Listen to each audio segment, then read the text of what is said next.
Yes, ready, start.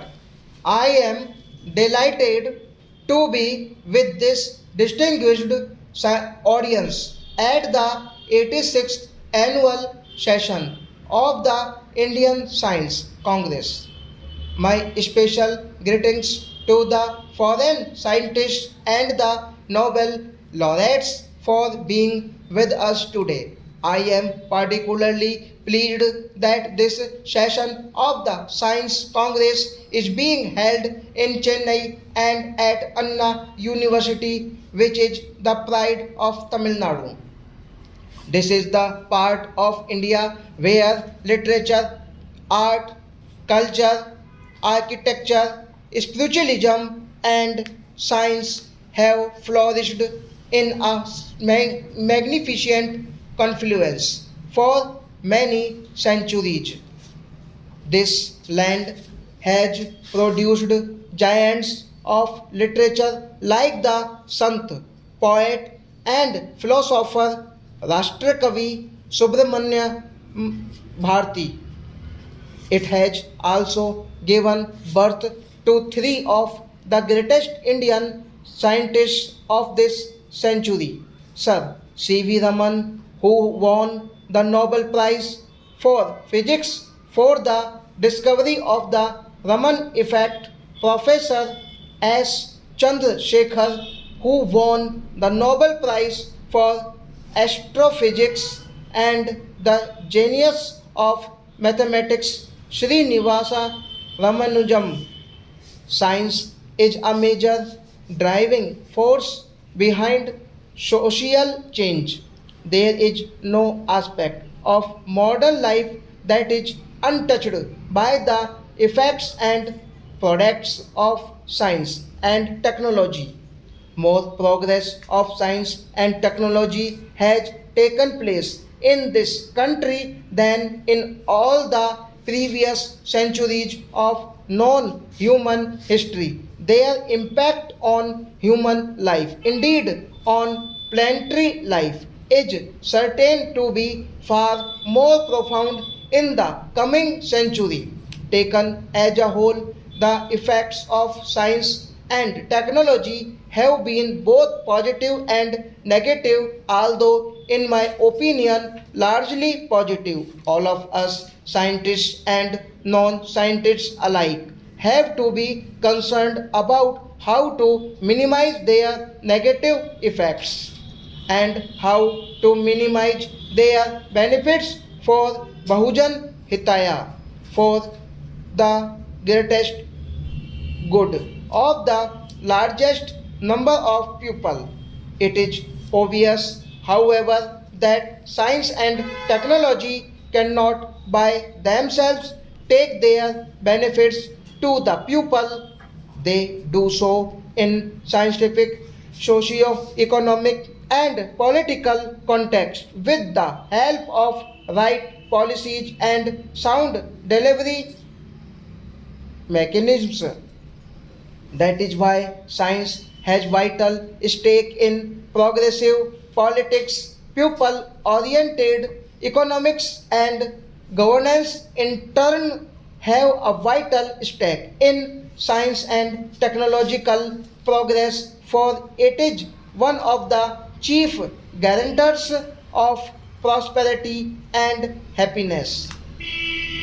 In this context, I am reminded of what Sir C.V. Raman had said in 1948.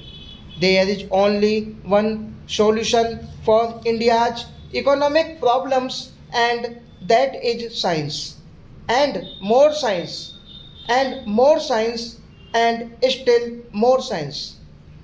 The need to deepen, widen, and enrich India's scientific base is all the more urgent in view of the challenges of the next century and the next millennium. It is well recognized all over the world. The societies that will survive and thrive in the face of these challenges will be knowledge societies. Knowledge and its application in a competitive global environment is going to be critical to the progress of nations in the field of economy, education, health, food and energy, security, national defense, and even culture. We need to raise the knowledge level of every section of the population.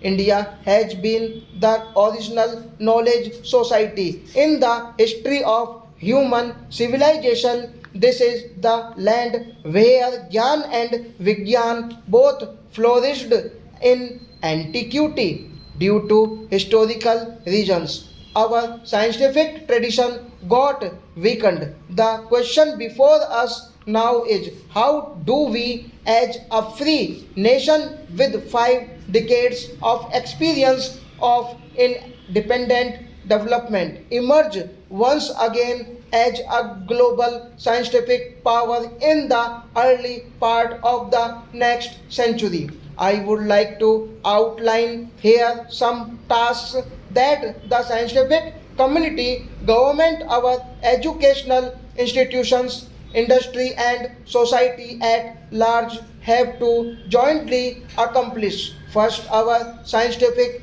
establishment must focus not only on quantity but also on quality, especially such standards of quality that stand international scrutiny. We are legitimately proud of having the third largest stock of science and technology manpower in the world. However, in spite of this vast S&T infrastructure, should we not achieve much more than what we have done in the past 50 years? Yes, we must ourselves not to maintain mostly a recipient of scientific and technology knowledge from outside but also become a giver, a major contributor. We cannot afford to purely imitate or to be satisfied with following the science that other nations are doing. We have to be transitor in our own right in as many areas as possible. It is a very important that while developing our human resource, we take special measures to enthuse, encourage, and support women scientists and technologists to pursue their professional career. I would urge the Ministry of HRD to give high priority to the simplification of rules and regulations to encourage more and more women professionals getting involved in scientific programs, and our scientific community must forge collaborations with the best institutions across the globe. Stop.